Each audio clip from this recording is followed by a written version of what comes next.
I kicked out my half-sister after years of no contact, and my dad threatened to cut me out of his will. 3 months later, everything changed when he showed up at my door. I'm Sarah, 32F, and my relationship with my father has been complicated for as long as I can remember. My parents divorced when I was just 3 years old. I have vague memories of heated arguments and tension in the house before they split. My mom always tried to shield me from the worst of it, but even as a toddler, I could sense something was wrong. After the divorce, my dad quickly remarried and moved to another state. His new wife, Linda, was from a wealthy family and had never worked a day in her life. They settled into a lavish lifestyle that was worlds apart from the modest apartment my mom and I shared. Growing up, I only saw my dad a handful of times each year. He'd send child support checks regularly, but that was about the extent of his involvement in my life. Our visits were always awkward and stilted. He'd take me to expensive restaurants or buy me elaborate gifts, but we never really connected on an emotional level. My mom, on the other hand, was my rock. She worked long hours as a nurse to make ends meet, often picking up extra shifts to afford little extras for me. Despite her exhaustion, she always made time to help me with homework, attend my school events, and just talk about my day. She encouraged me to maintain a relationship with my dad even when I didn't want to. As I got older, I realized how much she sacrificed for me and how little effort my dad put in. I remember one particular incident when I was about 10. I had a big piano recital that I'd been practicing for months. My mom had requested the day off work weeks in advance to be there. I had also told my dad about it, hoping he might make the trip to see me perform. The day of the recital came, and my mom was there, beaming with pride. My dad, unsurprisingly, was a no-show. He sent a text later saying something came up at work. I was devastated, but my mom comforted me and took me out for ice cream afterwards. It was a pattern that would repeat itself throughout my childhood and teenage years. When I was 12, my dad and Linda had a daughter, Emma. I met her a few times over the years, but we never developed a close relationship. It was hard to connect with a half-sister who was so much younger and who I barely knew. Plus, I couldn't help but feel a twinge of jealousy seeing the attention and affection my dad lavished on her, attention I had craved for years. As I entered my teenage years, I became more resistant to visiting my dad. Our time together was always superficial. Shopping trips or fancy dinners where we struggled to find things to talk about. I started making excuses to avoid these visits, throwing myself into school activities and friendships instead. My mom never forced me to go, but she always gently encouraged me to keep the door open. After I graduated high school, I went to a state university about an hour from home. My mom had set aside a small college fund for me, and I worked part-time to cover the rest. My dad offered to pay my tuition, but I refused. I didn't want to feel indebted to him or give him a way to control my life. This decision seemed to both surprise and hurt him, but I stood firm. During college, I made even less effort to stay in touch with my dad. The occasional phone calls dwindled to just birthday and holiday greetings. I was busy building my own life, making friends, and exploring my interests. I dated a bit, but nothing serious. My mom remained my biggest supporter, always there with advice or just a listening ear when I needed it. After graduation, I landed a job at a marketing firm in the city. I threw myself into my career, working long hours and steadily climbing the corporate ladder. I made new friends, traveled when I could, and generally enjoyed my independence. My mom and I remained close, talking several times a week and meeting up for dinner whenever possible. Everything changed when my mom was diagnosed with aggressive breast cancer when I was 28. I was devastated. She had always been the picture of health, always taking care of others. Now, suddenly, she needed someone to take care of her. I immediately took a leave of absence from work to be with her during her treatments. The next 2 years were a blur of hospital visits, chemotherapy sessions, and brief periods of hope followed by crushing setbacks. Through it all, my mom remained positive, always more concerned about how I was coping than about her own suffering. My dad called a few times to check in, but he never visited. He said he didn't want to intrude, but I couldn't help feeling abandoned all over again. Despite everyone's best efforts, my mom passed away when I was 30. I was completely lost. The woman who had been my rock, my biggest supporter, my whole world was gone. I felt adrift, unsure how to navigate life without her guidance and love. To my surprise, my dad stepped up during this difficult time. He came to the funeral and stayed for a week afterwards, helping me sort through my mom's things and just being there for me. We had some good talks, and for the first time, I felt like I was seeing a different side of him. He shared stories about my mom from when they were young, and I learned things about her I'd never known. It didn't erase years of absence, but it was a start. After he went back home, we stayed in better touch. We'd talk on the phone every couple of weeks, and he even came to visit me a few times. It wasn't a perfect relationship, but it was better than it had ever been. I started to feel like maybe we could build something real, even if it was later than I would have liked. A few months ago, my dad called to tell me that Emma, 20F, had been accepted to a university near where I live. He asked if I'd be willing to let her stay with me for her first semester while she got settled. I was hesitant. I barely knew Emma and wasn't sure about having a roommate. But my dad seemed excited about the idea of us bonding, so I reluctantly agreed. Emma arrived last week, and it's been a disaster from day one. She's messy, inconsiderate, and seems to have no concept of personal boundaries. She helps herself to my food and belongings without asking. She stays up late playing loud music and leaves her stuff strewn all over the apartment. When I tried to set some ground rules, she rolled her eyes and said I was being uptight. The final straw came yesterday. I came home from work to find Emma had thrown a party in my apartment without asking. There were at least 20 people there, many of whom seemed drunk. My living room was trashed, and someone had spilled red wine on my white couch, a couch that had belonged to my mom and held sentimental value for me. I lost it. I kicked everyone out and told Emma she needed to find somewhere else to live immediately. She started crying and saying she had nowhere to go, but I stood firm. I helped her pack her things and called her an Uber to a nearby hotel. My dad called me this morning, furious. He said I was being cruel and selfish, and that family should stick together. He accused me of holding grudges from the past and taking them out on Emma. He even threatened to cut me out of his will if I didn't let Emma come back. I'm hurt and angry. I feel like my dad is trying to make up for his absent parenting by forcing a relationship between Emma and me without considering my feelings or respecting my boundaries. At the same time, I worry that I'm overreacting and being too harsh on Emma. Maybe I'm letting my complicated feelings about my dad cloud my judgment. So Reddit, AETA for kicking my half-sister out and refusing to let her stay with me? Update 1. It's been a week since everything went down with Emma, and a lot has happened. First, I want to thank everyone for their comments and perspectives. It's helped me process my feelings and gain some clarity. The day after I posted, my dad showed up at my apartment unannounced. He had flown in from out of state, supposedly to fix things. I was tempted not to answer the door, but decided it was better to face this head-on. When I opened the door, I was struck by how tired and old he looked.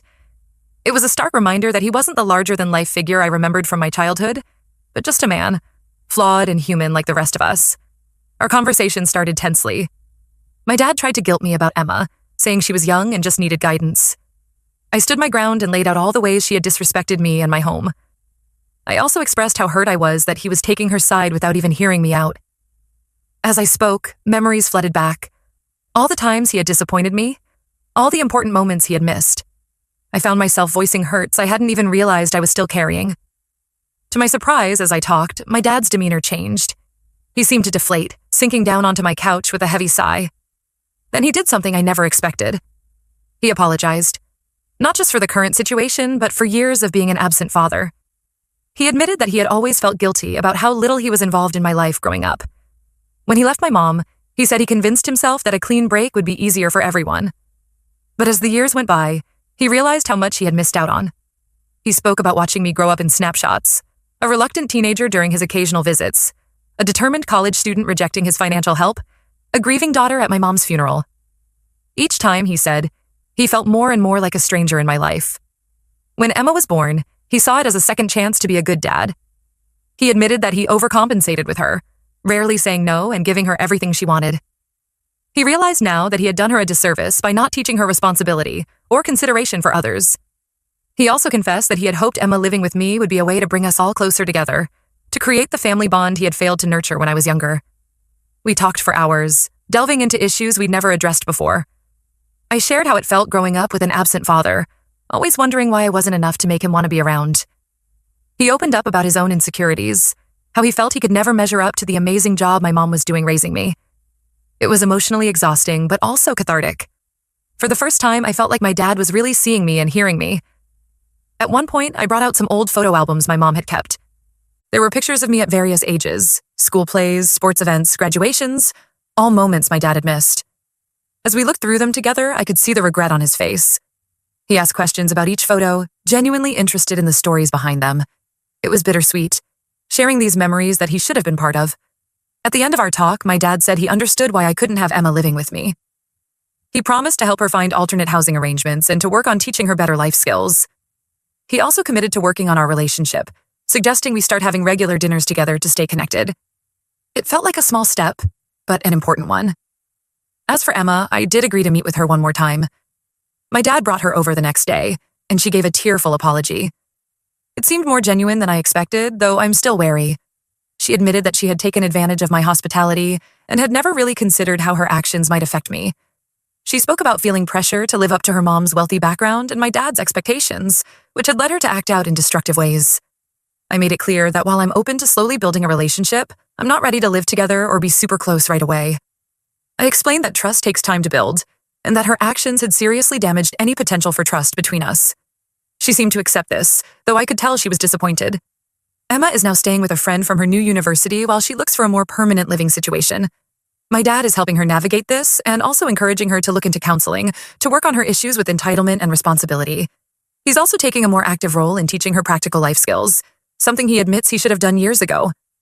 I'm cautiously optimistic about the future of my relationship with both my dad and Emma.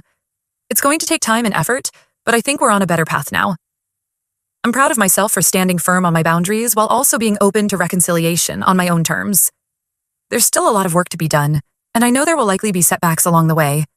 But for the first time in a long time, I feel like there's a possibility of having a real family relationship with my dad, and maybe even with Emma. It's a strange feeling, equal parts exciting and terrifying. Only time will tell how it all works out. Update 2. It's been about a month since my last update, and I wanted to share some developments. Things have been progressing slowly but steadily with both my dad and Emma. My dad and I have been meeting for dinner every week as planned. It's been nice to have regular, uninterrupted time to talk and continue rebuilding our relationship. He's been more open about his past mistakes and his hopes for our future. I've also been sharing more about my life and my feelings. It's not always easy, but it feels like we're making real progress. One particularly meaningful moment came when my dad brought over some old photo albums he'd found. There were pictures of me as a baby and toddler that I'd never seen before. As we looked through them together, he shared stories about those early years that I'd never heard. He told me about the day I was born, how nervous and excited he was. He recalled my first steps, my first words, little moments that I had always assumed he hadn't been around for. It made me realize how much of my own history I didn't know, and how much my dad had missed out on by being absent for so long. These dinners have also given me a chance to learn more about my dad's life. He's opened up about his own childhood, which was far from idyllic. His father was an alcoholic who was often abusive, and his mother struggled with depression. He admitted that he never really learned how to be a good father because he never had one himself. It doesn't excuse his absence in my life, but it helps me understand him better. As for Emma, we've had a few brief meetings, always in public places like coffee shops. She seems to be making an effort to be more considerate and less entitled. In our last conversation, she admitted that she'd never really had to face consequences for her actions before, and that getting kicked out of my place was a wake-up call. Emma has found an apartment to share with 2 other students from her university. She's learning to budget, cook for herself, and manage her time. All skills she apparently never developed living at home. It's been an adjustment for her, but she seems to be rising to the challenge. She told me about struggling to do laundry for the first time and how she had to call our dad for help deciphering the washing machine settings. It was a reminder of how different our upbringings were. One interesting development is that Emma has started asking me for advice about school and life in general. It's a bit strange being in a mentor-like role for someone I barely know, but I'm trying to be helpful without overstepping. I've shared some of my experiences from when I was her age, both the successes and the mistakes I made. She seems genuinely interested in my perspective, which is a nice change from her previous attitude. My dad has kept his word about not pressuring me to have a closer relationship with Emma than I'm comfortable with. He seems to understand now that forcing things will only push me away. Instead, he's encouraging both Emma and me to take things at our own pace. He's also been more proactive in his parenting of Emma, setting clearer boundaries and expectations for her behavior. I'm still processing a lot of feelings about my childhood and my relationship with my dad. There's a part of me that's angry about all the years we lost, but I'm trying to focus on the present and future rather than dwelling on the past. It's not easy, but I think it's the healthiest approach for all of us. Last week, my dad invited me to a family dinner at his house. It would be the first time I've been there since I was a teenager. I'm nervous about it, especially about seeing Linda again. Our relationship has always been cordial but distant, and I'm not sure how she feels about my renewed connection with my dad. I haven't given him an answer yet. Part of me wants to go, to try and bridge this gap, but another part is scared of being disappointed again. Update 3. It's been about 3 months since my original post, and I wanted to provide one final update. A lot has changed, mostly for the better, but there have been some challenges too. My relationship with my dad continues to improve. Our weekly dinners have become a highlight for both of us. We've had some difficult conversations about the past, but we've also shared a lot of laughter and created new memories. Last week, he surprised me by bringing over my old bicycle from when I was a kid. He had kept it all these years, hoping to one day pass it on to me. It was a bittersweet moment, but it meant a lot. Emma and I have slowly been building a relationship. We're not close, but we're friendly. She's been doing well in her classes and seems to be maturing. Last month, she invited me to a small art show where some of her work was being displayed. I was impressed by her talent and touched that she wanted me there. We grabbed coffee afterwards and had a nice chat about her aspirations in the art world. However, not everything has been smooth sailing. About a month ago, my dad's wife Linda reached out to me. She was upset that my dad was spending so much time with me and accused me of trying to come between them. It was a tense and uncomfortable conversation. I tried to explain that I wasn't trying to monopolize my dad's time, but she seemed convinced I had ulterior motives. This led to some awkwardness with my dad. He was caught in the middle, trying to balance his relationship with me, Emma, and Linda. We had a few difficult conversations about it, but ultimately, he stood up for me and our right to have a relationship. He's been working on helping Linda understand the importance of this reconnection for both of us. The family dinner I mentioned in my last update did end up happening. It was interesting, to say the least. Linda was polite but cold towards me, and I could feel the tension in the air. Emma tried her best to keep conversations flowing, but there were still plenty of awkward silences. My dad seemed stressed, constantly trying to keep everyone happy. It wasn't the warm family gathering I think he had hoped for, but it was a start. One positive outcome of the dinner was that I got to see my dad interact with Emma in their home environment. I noticed how patient he was with her, how he encouraged her to talk about her art and her studies. It made me wonder how different things might have been if he had been that kind of father to me when I was growing up. It's a bittersweet realization. Through all of this, I've learned a lot about forgiveness, boundaries, and the complexity of family relationships.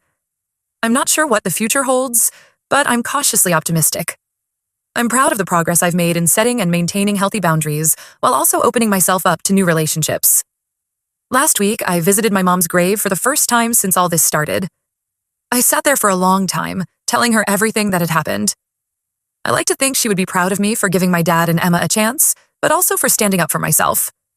I miss her wisdom and guidance now more than ever. As for what's next, my dad has suggested a family therapy session with him, Emma, and me. I'm considering it, though I'm not sure if I'm ready for that level of intensity yet. Emma seems eager for it, while I'm more hesitant. It's just one of many decisions I'll have to make as we continue to navigate this new family dynamic. I want to thank everyone who offered advice and support throughout this journey. Your insights have been invaluable. While things aren't perfect, they're better than I could have imagined when I first made that post 3 months ago. I'm looking forward to seeing how things continue to evolve, even if it's not always easy. For now, I'm taking it one day at a time, trying to balance building these new relationships with maintaining my own life and independence. It's a work in progress, but then again, isn't that what family is all about?